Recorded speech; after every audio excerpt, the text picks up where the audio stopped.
Good morning. Welcome to fast track batch. Last lecture में मैंने यहां तक आपको करा दिया था बजटरी कंट्रोल के अंदर रेशियोज के बारे में बात कर रही थी।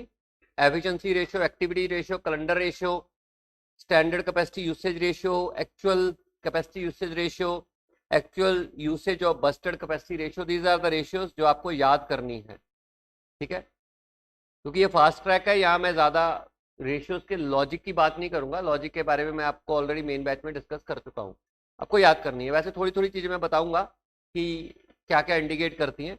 एफिशिएंसी का मतलब क्या होता है, अगर आप ध्यान दो ना, व्हाट डज एफिशिएंसी मीन। कुछ बदला बदला है, ये मोड चेंज कर दिया गया। चलिए,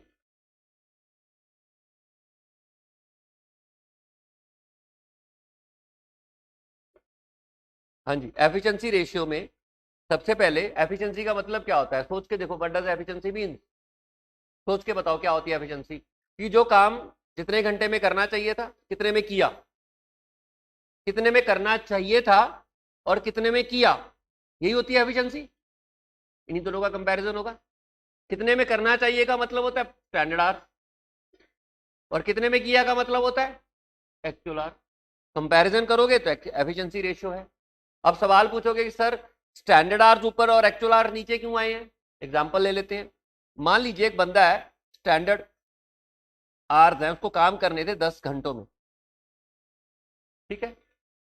अब उसने वो काम एक्चुअल आवर्स किया है 8 घंटों में, ठीक है। तो आपकी एफिशिएंसी रेशियो, आप बेटर हो कि आपकी एफिशिएंसी कम है कि ज्यादा है, बताओ सोच के। कि आपने कम समय में कर लिया काम, और होना चाहिए था ज्यादा में, 10 घंटे दिए गए थे, आपने 8 घंटे में काम कर लिया, इसका मतलब यू आर मोर एफिशिएंट। और अगर आप ज्यादा एफिशिएंट हो तो एफिशिएंसी रेशियो 1 से ज्यादा आनी चाहिए। इसका मतलब ये होता है कि आप स्टैंडर्ड को अगर ऊपर रखोगे और एक्चुअल को नीचे रखोगे तभी ऐसा होगा, अदरवाइज 125 आएगा। और अगर आप एक्चुअल को ऊपर रखते हो स्टैंडर्ड को नीचे करते हो फिर तो 80% हो जाएगा ना, गलत इंडिकेशन हो जाएगा। इसलिए फॉर्मूले में स्टैंडर्ड ऊपर होता है और एक्चुअल नीचे। कंपैरिजन स्टैंडर्ड और एक्चुअल का ही होगा, ठीक है। नेक्स्ट,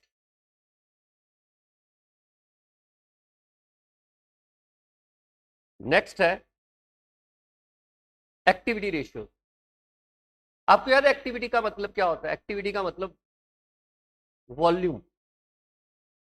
एक्टिविटी का मतलब वॉल्यूम, कितने परसेंट आपने अपने बजट का इस्तेमाल कर लिया है, वॉल्यूम एरिया। याद है, सेम ही होता है ना, बस्टर्ड और स्टैंडर्ड आर का डिफरेंस होता है, वो उसी की रेशियो है, ये वॉल्यूम की रेशियो। कि आपने अपने एक्चुअल जो बजट होगा, जितने आवर्स आप यूज कर सकते थे उसका कितने परसेंट इस्तेमाल किया, जितना आप कर सकते थे उसका कितने परसेंट किया। मतलब मान लीजिए एक्स है, एक्स के लिए बस्टर्ड आवर थे 1 लाख आज, ठीक है जी। आपने एक्चुअल आउटपुट बनाया 50,000 यूनिट्स, और आपका बस्टर्ड आउटपुट था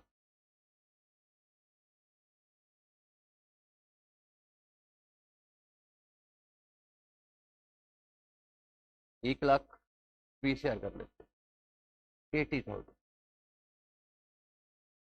ठीक है जी। और एक्चुअल आवर्स आपके लग गए 1 लाख आवर्स। आपको क्वेश्चन पूछता है एक्टिविटी रेशियो बताइए। एक्टिविटी रेशियो का मतलब होता है आपने अपने बजट का कितने परसेंट इस्तेमाल किया, वॉल्यूम सेम ही होता है। तो अब देखो, जो बनाया उसके लिए स्टैंडर्ड आवर्स कितने चाहिए थे, 80,000, सॉरी 50 बनाया ना, 80,000 के लिए 1,20,000 घंटे थे, यानी कि एक चीज के लिए 1.5 घंटा, है ना। 80,000 यूनिट्स के लिए आपको 1,20,000 घंटों की जरूरत है। इसका मतलब एक यूनिट्स के लिए आपके पास 1.5 आवर्स है ना, 1.5 घंटा। और अगर आप 50,000 बना रहे हो तो 1.5 घंटे के हिसाब से आपने 75,000 घंटे यूज किए। आपके पास बजट था कितने घंटे यूज कर लो, लेकिन आपने जितना यूज किया वो सिर्फ जितना आउटपुट बनाया उसके हिसाब से 75 ही यूज हुए। एक्चुअल नहीं लेना, एक्चुअल आवर्स नहीं लेना, क्योंकि उसमें तो एफिशिएंसी भी आ जाएगी। सिर्फ 75,000 ही यूज किए, तो आप देखिए आपने कम यूज किया, आपने कम यूज किया ना, तो एक्टिविटी रेशियो कम दिखनी चाहिए, इसलिए स्टैंडर्ड आवर्स आप ऊपर रखोगे और बस्टेड आवर्स नीचे रखो। बस्टेड आवर्स टोटल होते हैं, स्टैंडर्ड आवर जो बनाया उसके हिसाब से कितने आवर्स का इस्तेमाल किया आपने, उसकी रेशियो है। ठीक है जी, बताना है अगर आपको ना पता चले तो।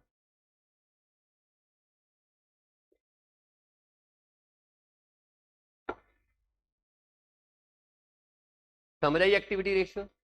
चलें आगे। जो आपकी एफिशिएंसी रेशियो है वो क्लियर है।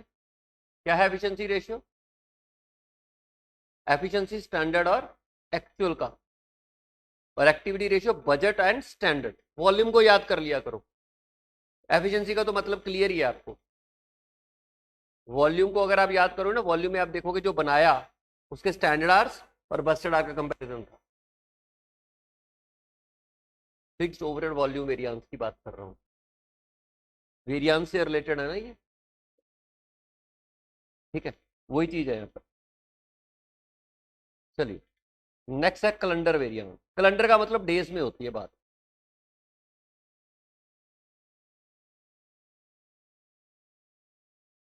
आपको याद है कैलेंडर वेरिएंस में क्या था?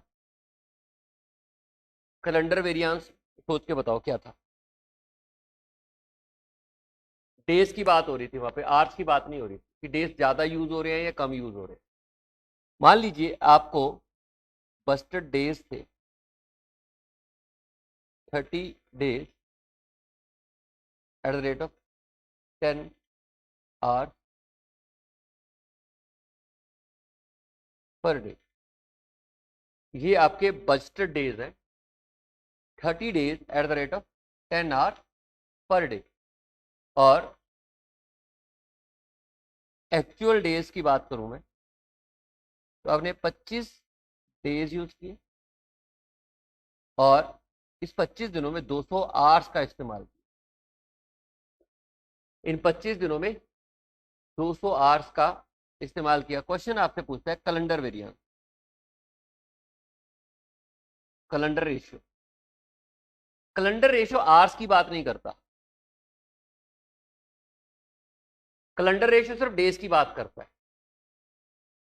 कि आपने डेज का इस्तेमाल कितना किया।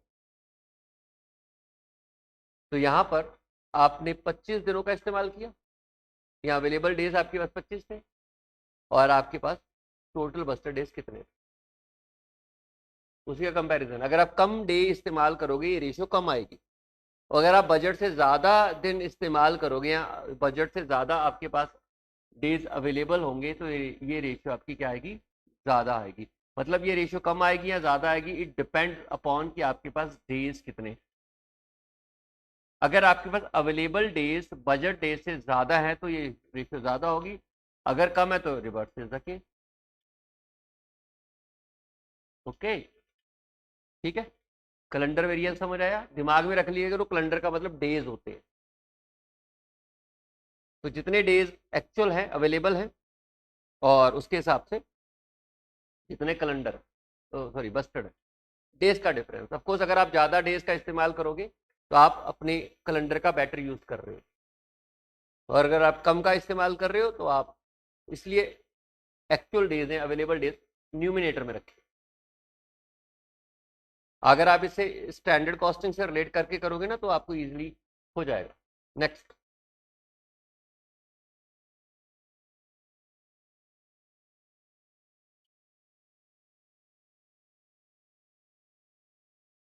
Standard capacity usage variance.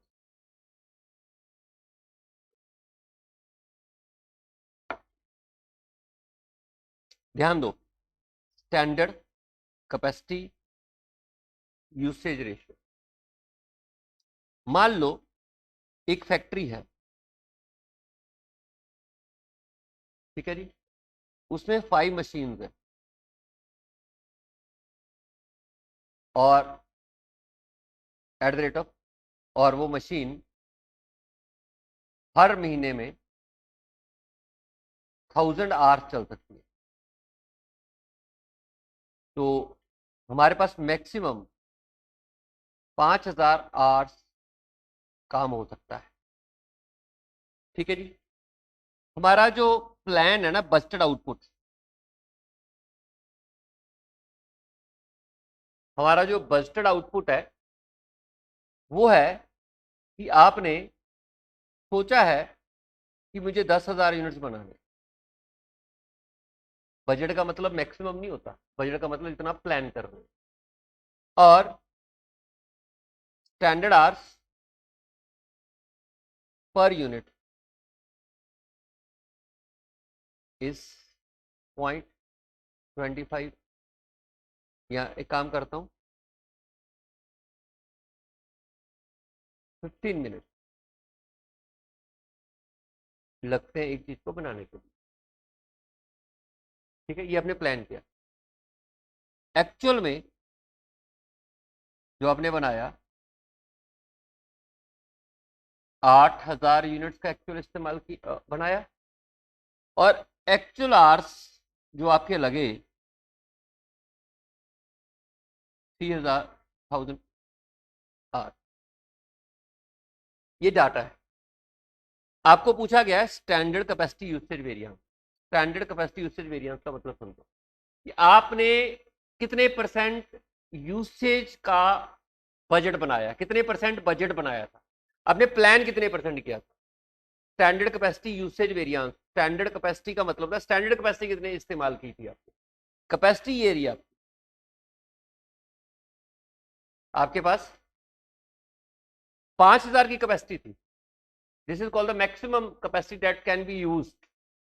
But आपने जो बजट बनाया ना, उसके हिसाब से अगर आप मल्टीप्लाई करो तो 2500 आवर्स ही यूज होने थे।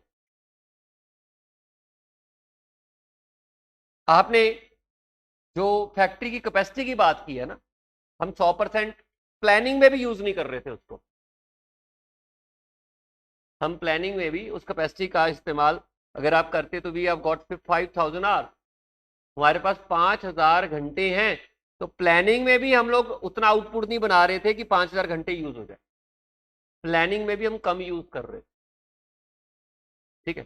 तो कितने कर रहे थे हम लोग, हम 2500 का बजट बना रहे थे, 2500 घंटों का बजट बना रहे थे, और हम लोग के पास टोटल मैक्सिमम आवर्स अवेलेबल थे 5000। तो हम प्लानिंग में भी कैपेसिटी 50% ही इस्तेमाल कर रहे हैं। इसलिए देखो ना, स्टैंडर्ड कैपेसिटी कितनी यूज कर रहे हो। स्टैंडर्ड का मतलब बजट बनाते समय कितना आपने यूज किया उसको।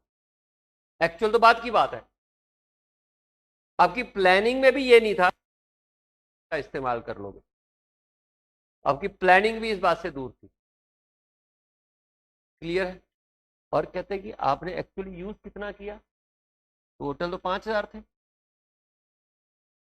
आपने यूज किया 3000 घंटे into 100, it's 60 actual capacity use.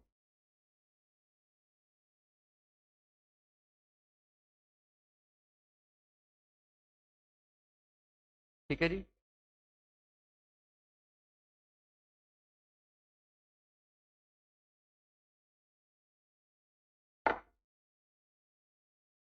ठीक है जी, देख लो अगर नहीं समझ में आया तो फिर चलते हैं आगे। और तीसरा है actual usage to Busted capacity. Budget के कंपैरिजन में यूसेज कितना है, तो क्लियर ही है आपको। बजट हम लोगों ने सोचा था 250 आवर्स का, और आपने 3000 घंटों का इस्तेमाल कर लिया, 120 आ गया। अपने बजट से ज़्यादा इस्तेमाल कर। और मैं बताऊं, ये बेसिकली कैपेसिटी वेरिएंस वाला है। Capacity variance actual minus busted होता है, actual R minus busted R. ये आपका वॉल्यूम हो गया, ये एफिशिएंसी तो है ही है। एफिशिएंसी तो आपको मालूम है, एफिशिएंसी तो आप ऑलरेडी, अगर आपको वेरिएंस याद होगा तो यू कम्स टू नो कि एफिशिएंसी वेरिएंस क्या होता है। एफिशिएंसी वेरिएंस तो पता ही होता है आपको, ठीक है। Volume variance budget upon standard upon budget, ठीक है। और कैलेंडर वेरिएंस डेज का होता है, ठीक है। स्टैंडर्ड कैपेसिटी, जितनी आपके पास मैक्सिमम कैपेसिटी है उसमें से जो बजट बना रहे हो कितने आवर्स का बना रहे हो, प्लानिंग कितनी कर रहे हो, ठीक है। और फिर एक्चुअल कैपेसिटी, मैक्सिमम आर के मुताबिक एक्चुअल कैपेसिटी कितनी इस्तेमाल कर रहे हो। और फिर actual usage of busted capacity की कैपेसिटी वेरिएंस। एक बार मैं इनको मिटा के ना, आप आंखें बंद करके सोचना कि क्या होगा, अपने आप ही आपको याद होगा, याद आ जाएगा। अगर आपने स्टैंडर्ड कॉस्टिंग याद है ना तो ये रेशियो मिनट में याद हो जाएंगे। फ्री के नंबर है अगर ये क्वेश्चन आ जाता है, इसमें कुछ खास नहीं है और आपको मालूम है ये क्वेश्चन आए हुए हैं। सबसे पहले बात करते हैं एफिशिएंसी रेशियो। सोचो जरा, देखना नहीं है, सोचो एफिशिएंसी रेशियोज क्या थी। एफिशिएंसी रेशियोज होता क्या है? एफिशिएंसी कंपैरिजन होता है जो काम करना चाहिए था और जो किया, जितने घंटों में काम करना चाहिए था, जितने घंटों में किया, उसका उसकी रेशियो होती है। तो स्टैंडर्ड अपॉन एक्चुअल आर, क्योंकि अगर एक्चुअल कम होगा स्टैंडर्ड ज्यादा होगा तो ही रेशियो बढ़िया आएगी, ठीक है। दूसरा आता है आपका एक्टिविटी रेशियो। एक्टिविटी रेशियो को रिलेट किया करो वॉल्यूम वेरिएंस। वॉल्यूम वेरिएंस आपको याद होगा बजट, स्टैंडर्ड और बजट का कंपैरिजन है। क्योंकि जब आप इस चैप्टर को पढ़ोगे, जब आप पेपर के लिए तैयारी करके जाओगे तो आपको स्टैंडर्ड कॉस्टिंग भी पढ़ के ही जाओगे। तो स्टैंडर्ड कॉस्टिंग में एक्टिविटी की जगह जब भी क्वेश्चन है एक्टिविटी रेशियो तो आपको याद आना चाहिए वॉल्यूम वेरिएंस। वॉल्यूम देखना है, एक्टिविटी का मतलब वॉल्यूम वेरिएंस। वॉल्यूम वेरिएंस में कंपैरिजन क्या हो रहा था? बजट, स्टैंडर्ड और बजट का कंपैरिजन, स्टैंडर्ड एंड बजट का कंपैरिजन था। ये रेशियो भी standard hours upon budget hours into 100। उसके बाद आता कैलेंडर वेरिएंस। स्टैंडर्ड कॉस्टिंग का याद रखो, कैलेंडर वेरिएंस बेसिकली आवर्स और बस्टेड आवर्स का डिफरेंस होता है। कैलेंडर वेरिएंस डेज का, सॉरी एक्चुअल डेज और बस्टेड डेज का डिफरेंस होता है। तो यहां पर भी वही डिफरेंस ले लेते हैं, एक्चुअल डेज और बस्टेड डेज, या अवेलेबल डेज और Busted days. Actually available days ऊपर आ जाएंगे और बस्टेड डेज नीचे आ जाएंगे। फिर आती है standard capacity variance. Standard capacity usage variance. Usage है, यूसेज। यूसेज का मतलब होता है आप अपनी कैपेसिटी का कितने परसेंट इस्तेमाल कर रहे हो। यहां पर भी यूसेज आ गया ना, इसका मतलब ये होगा कि आप अपनी कैपेसिटी का कितने परसेंट इस्तेमाल कर रहे हो। Standard capacity usage variance, maximum hours कितने थे, स्टैंडर्ड पूछ रहे हैं तो बजटेड आवर्स और मैक्सिमम पॉसिबल आवर्स। प्लानिंग में आपने कितने परसेंट अपनी एक्टिविटीज का इस्तेमाल किया, कैपेसिटी का इस्तेमाल किया, सॉरी। फिर आता है actual capacity usage variance. Actual capacity usage variance क्या कहती है? एक्चुअल कैपेसिटी यूसेज वेरिएंस ये कहती है कि वाकई में यूज कितना किया, तो मैक्सिमम पॉसिबल आवर्स कितने थे और फिर उसमें से कितने घंटे, actual hours divide by maximum possible hours into 100। और फिर आती है कैपेसिटी वेरिएंस, जिसको हम actual usage to Busted capacity ratio बोलते हैं। Capacity variance basically actual hour busted hours का डिफरेंस होता है, तो उसी को फ्रैक्शन में लिख दो, actual hours upon busted hours into 100. These are the ratio. This is how you have to compute. ठीक है जी, क्लियर? ऐसे अगर आप चीजें याद करके सोचोगे कि याद होंगी तो ये याद होगी वाला, आपको लिंक कर करके एफिशिएंसी आपको क्लियर।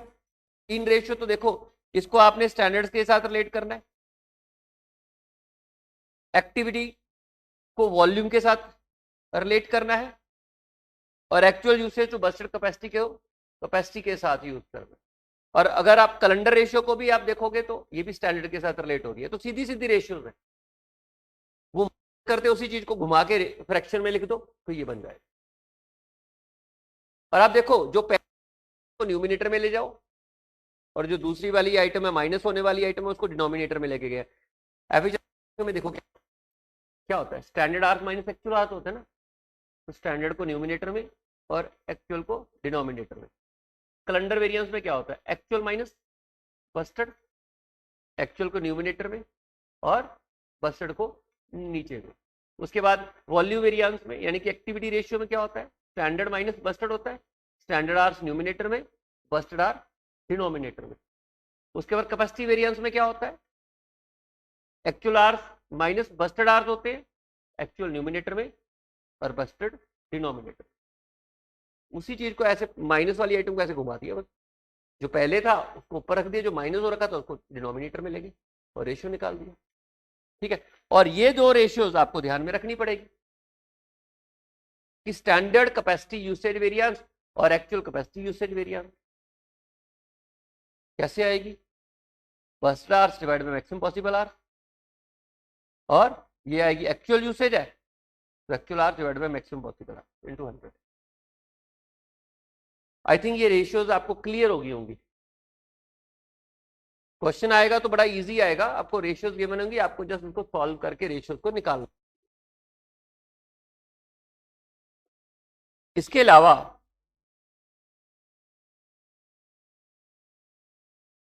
ये क्वेश्चन है, ये देख लेते हैं। सबसे पहले इन्होंने बोला एफिशिएंसी रेशियोज। देखिए आपके पास एफिशिएंसी रेशियो में एक्चुअल आवर्स पूरा पढ़ लेते हैं। Following data is available for DKG and company, standard working hours 8 hours per day 5 days per week, maximum capacity 50 employees है, एक्चुअल में 40 काम कर रहे हैं, actual hours expected to be work per 4 week इतने, और standard hours expected to be earned per 4 week इतने, actual hours worked इन 4 week period इतने, standard hours earned in 4 week period इतने, the related period is 4 weeks. In this period there was no special day holiday due to national event. There was one special day holiday due to normal event. Calculate the following ratio. आपको efficiency निकालनी है, आपको activity ratio निकालनी है, आपको calendar निकालनी है, आपको स्टैंडर्ड कैपेसिटी यूसेज निकालनी है, actual capacity, actual usage to budgeted capacity ratio. मैं चाहता हूं कि आप करो खुद बैठ के, तो ही अंदाजा होगा कि आपको कितनी समझ में आएगी। आपको ये करना पड़ेगा, ठीक है। And this is the last question, उसके बाद हमारे प्रैक्टिस वाले क्वेश्चन बच जाएंगे। ये क्वेश्चन आपका होमवर्क है, आप इस क्वेश्चन को करके लाइए।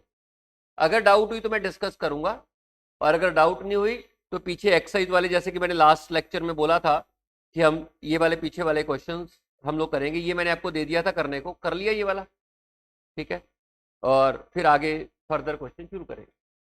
तो आज इतना ही। आप आज हम रेशियोज, कंट्रोल रेशियोज ही किए हमने, तो एक बार देख के इस क्वेश्चन को करना, ठीक है। Thank you.